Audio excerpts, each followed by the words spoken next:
Magandang araw po sa inyong lahat mga kababayan at welcome back dito po sa ating munting channel Pinas News Review, kung saan re-reviewin po natin ang mga mahalagang balita dito sa Pilipinas. Mga simpleng komento sa mga issue dito sa Pinas. At ito nga mga kababayan, na Maricel Soriano humarap sa Senado, dininay ang mga akusasyon ni Jonathan Morales. Yan mga kababayan. At bukod po dyan, no, itong siya Senator Robin Padilla ay nagdrama rin mga kababayan, no. Mamaya po pakinggan po natin kung ano po yung sasabihin niya at bigyan po natin ng komento yan, no.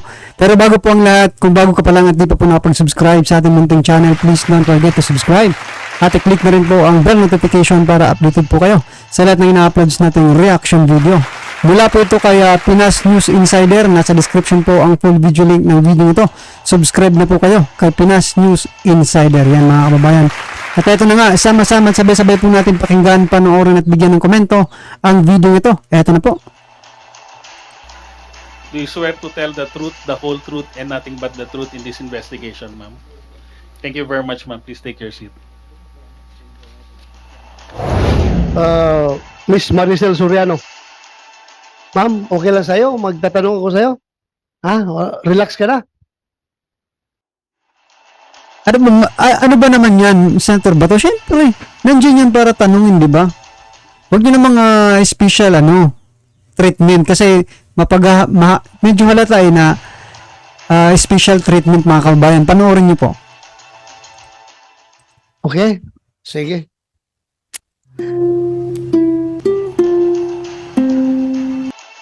Ma'am, sa mga nag-viral na dokumento na nagdadamay sa pangalan mo, sa tingin mo ba may katotohanan ang mga nasabing dokumento? Sa tingin mo? Unang-una po, hindi ko alam yung tungkol sa mga dokumento. Nalaman ko na lang yan nung pinakita sa akin. Dahil hindi po ako nagbabasa ng Okay. mga ganyan. Wala po akong alam. Wala. Thank you po. Next question po, ma'am. May property ka ba sa Rockwell? Ikaw ba ang nagmamay-ari ng Unit 46-C Rizal Tower Building located at Rockwell, Barangay Poblacion, Makati City? Opo. Sa'yo yon, Opo. yung 46-C. Hanggang 2012 po, nabenta ko na ho yun. Wala na ako doon. 2012. Anong month yun nabinta? Hindi ho ako sigurado sa month, pero yung year na alala ko. So, your pre-ops is 2012, Your Honor. Ito lang mga kababayan, napansin ko lang hindi naman po sa di ba? Pero napansin ko lang po yung bibig po ni Maricel Soriano, may pagkakahawig po sa bibig ni PBBM. Yung gumaganon mga karibin natin, di ba? Yung gumaganon. Pansinin nyo po Ito, nagbibigay lang naman tayo ng komento at opinion. Ito na ko lang mga karibin natin. Medyo na silip baga. 2012. Yes, sir. 2012. 2012. So, bininta mo na after 2012. Pinenta ko po siya nung 2012. Yun lang po ang naalala ko. Okay. But then you admit na So yan mga kababayan, 2012 yung ni Sir Jonathan Morales, yung pre-ops, no? Tapos binenta rin ni Maricel Soriano yung kanyang ari-arian, bahay, 2012. So ngayon mga kababayan, pwede rin pumasok kung anong month, di ba? Kung yung timeline. So kailangan imbestigahan po yan para malaman, di ba? you are the owner and at the same time the occupant of such unit, yung Unit 46, the C. 2012 bininta mo. Yes, Your Honor. And your pre-ops was 2012. 2012, Your Honor. 2012. March 11. Okay. Thank you.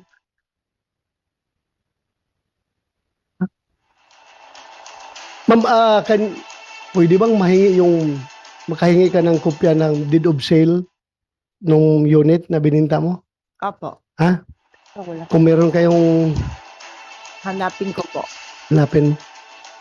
Thank you. Ito rin ma'am, may napabalita in 2011. Two former household workers who lodged a complaint of serious physical injury against Maricel Soriano stated that they decided to flee from the actress condominium unit also because of her alleged cocaine use. Ano po masasabi mo dito sa balita na ito?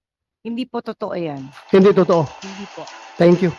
I just want to get your answer para Kailangan naman umamin niya. straight. Yes po. So hindi totoo yon. Hindi po. Pero totoo na meron kayong dalawang katulong sa bahay na dalawa na umalis. Opo, kasi ninakawan po nila ako. Ninakawan kanila. Totoo na binugbog mo sila o hindi? Paano ko naman po bububugin? Dalawa po sila. Okay. I'm just confirming the report, the news report.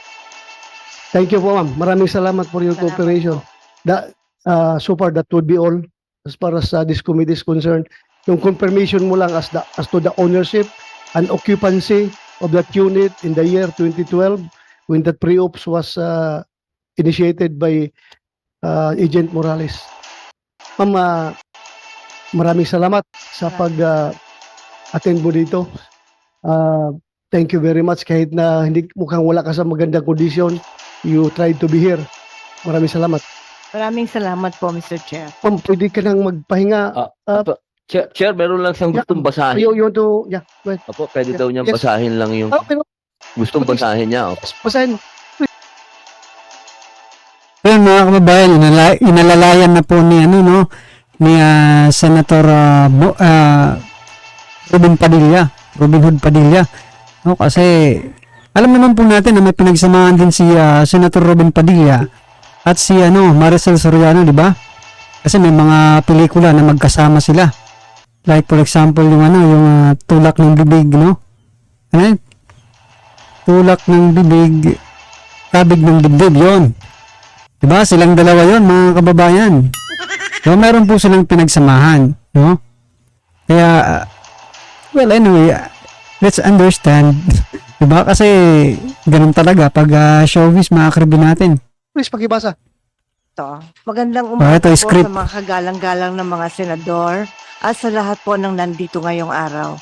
Ako po ay nakatanggap ng imbitasyon galing po kay Senador Bato de la Rosa para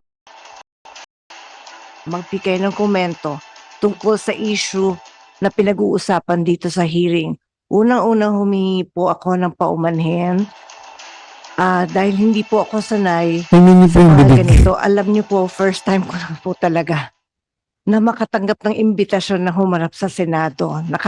Nakakakabahat, nakakatakot. Sa totoo lang po, hindi malinaw sa akin kung bakit po ako naimbitahan sa hearing.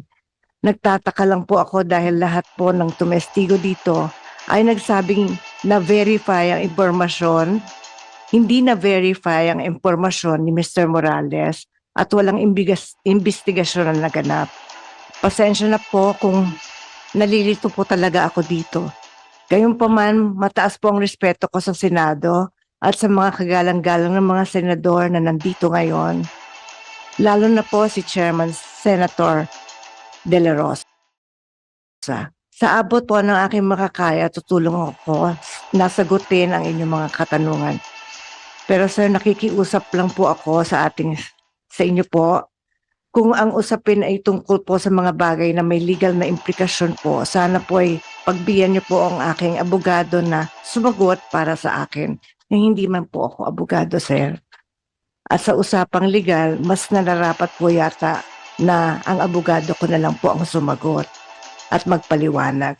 Kung magkaroon man ho ng legal question, pinapahintulutan ko pong magsalita para sa akin si Attorney Agnes Maranan. Maraming salamat po, sir.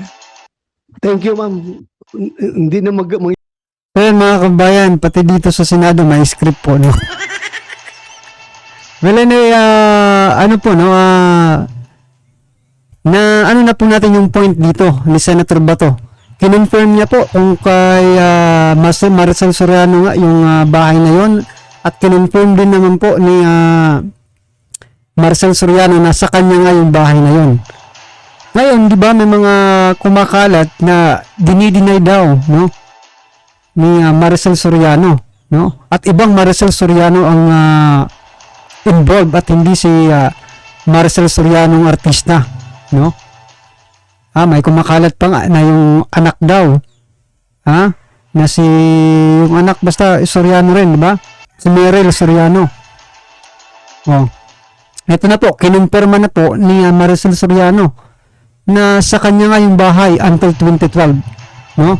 At yung pre-ops ni Sir Jonathan Morales 2012 din po yun, mga kababayan. So yan klaro po. Honesty. Thank you very much. Thank you po, sir. Ma'am, pwede ka na siguro magpahinga kasi Salamat kanina kapatis na tins dyan. Salamat pahinga ka po, muna. sir.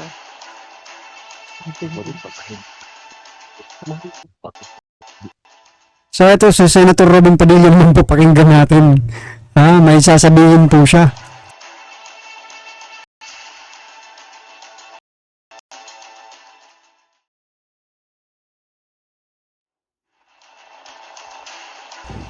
Mabuhay po. Ako po ay, sa totoo lang, Senator Bato, ako po ay galing sa ospital. Hindi nga po ako nakapasok kahapon sapagkat ako po ay nagkaroon ng aksidente sa loob ng aking loob ng tahanan, hindi ho motel, tahanan.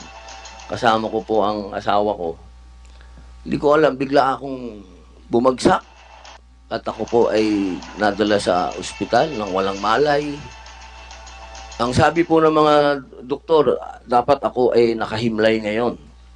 Pero hindi po ako pumayag na hindi pumunta dito sapagkat napakahalaga po na masabi ko po itong sa inyong lahat. Una, hinihingi ko po ang tenga at damdamin ng bawat Pilipino sa oras na to. Alam niyo po, hindi po madali ang maging artista. Ito pong trabaho namin, mahal po namin ang trabaho namin. Ito pong trabahong to ay ginagalang namin. Ayan mga kababayan, sabi po ni Senator Robin Padilla, hindi po madali ang maging artista. Ito lang po ang opinion ko, mga kaibigan natin. Wala pong trabahong hindi madali. Lahat po hindi madali, mga kababayan, no? Para maging patas lang tayo sa lahat, hindi lang po artista ang nagtatrabaho dito sa ating bansang Pilipinas, no? Mas marami po ang nagtatrabaho na mas malala pa sa sitwasyon ng isang artista, di ba? Para maging patas lang tayo sa lahat ng nagtatrabaho. Kapag sinasabi ng ibang tao, racket, umaracket kayo, masakit po sa amin yun. Dahil kahit kailan, hindi racket ang tingin namin sa trabaho namin. Ang hinihiling po namin sana, galangin din po ng lahat ang trabaho namin kung paano nyo ginagalang ang trabaho. Hindi po porket artista, gusto namin ng publisidad. Kaya masama, kaya mabuti, nakaka-apekto po sa amin yan. Dahil ang kalakal po namin ay may kinalaman sa imahe namin. Nakalulungkot pong isipin na lagi kaming nadadamay sa usapin ng politika. Katulad po ng ganap na ito, naaawa po ako sa mga artista. Kasi ako, banatan ako kaliwat kanan ngayon, okay lang eh. Pumasok ako sa politika eh. Hindi ka pwedeng balat sibuyas dito. Pero yung artista na maiipit sa gitna ng politika at marami pang mga kwento-kwento. Alam niyo, sa panahon ng Pangulong Rodrigo Roa Duterte, kahit kailan, hindi pinag-initan ng mga artista. Sa totoo lang, kahit nagkaroon ng drug war pinangalagaan ang reputasyon ng mga artista. Sana, sa pagkakataong ngayon, isipin din ng lahat na trabaho ang pag-aartista, hindi ito racket. Alam naman po yan ng lahat na trabaho po ang pag-aartista, Senator Robin Padilla. Ang hindi ko lang po talaga makuha, mga karib natin, kapag ba ikaw artista, lumabag ka sa batas, hindi ka pwedeng you are above the law, mga karib natin. Diba? Tapos yung mga simpleng tendera dyan sa mga sidewalk, mga kababayan, diba? Kung pag-initan nyo, grabe. Diba? To be fair lang, mga kababayan. Diba? Maging sino ka man dito sa bansa natin, as long as you are involved in mga kalokohan, wala naman pong tanggulan. Diba? Mga kababayan, kasi maging patas naman tayo sa mga nakakarami. Kasi mas marami naman ang hindi artista dito sa Pilipinas. Diba? Kung ayaw nyo ma-involve, mga karibin natin, sa mga ganitong mga issue, aba, dapat nun pa lang, bago nyo gawin yan, inisip nyo na po na posibleng sa mga darating na panahon, di ba? Hindi man ngayon. Ha? Baka sumingaw to. Di ba? Kaya po ba, agree kayo kay na Senator Robin Padilla na pag-artista, wag nang pakialaman? Parang ganun po yung gusto niyang palabas, di ba? Na pag-artista, wag nang pakialaman dahil nagtatrabaho yan. Yan ang pong nyo sa mga ordinaryong tao hindi nagtatrabaho. Di ba? Ako nga, mga karabin natin, halos mayak po ako nung nakita ko yung may nag-trending kasi last week yata yun na yung mga vendors, di ba? Sa pilit ng kinukuha yung kanilang mga paninda, sinasakay sa truck dahil bawal nga magtinda doon. Di ba? Oh. Nasaan po ang hustisya? Diba? Well, anyway, mga kabayan, lahat naman po tayo may kanya-kanyang opinion at reaction, komento or kritisismo about po dito sa mga nangyayaring ito, no? Comment lang po sa baba para at isa lang po ng ating mga kababayan ang inyong pong reaction, opinion patungkol po sa video ito. Right? Kung bago ka pa lang at di pa po nakapag-subscribe sa ating munting channel, please don't forget to subscribe. At i-click mo rin po ang bell notification para updated ka po sa lahat ng ina-uploads nating reaction video. Huwag din pong kalimutan mag-subscribe kay Pinas News. Nasa description po ang full video link ng video ito. Subscribe na po kayo kay Pinas News. Maraming salamat po.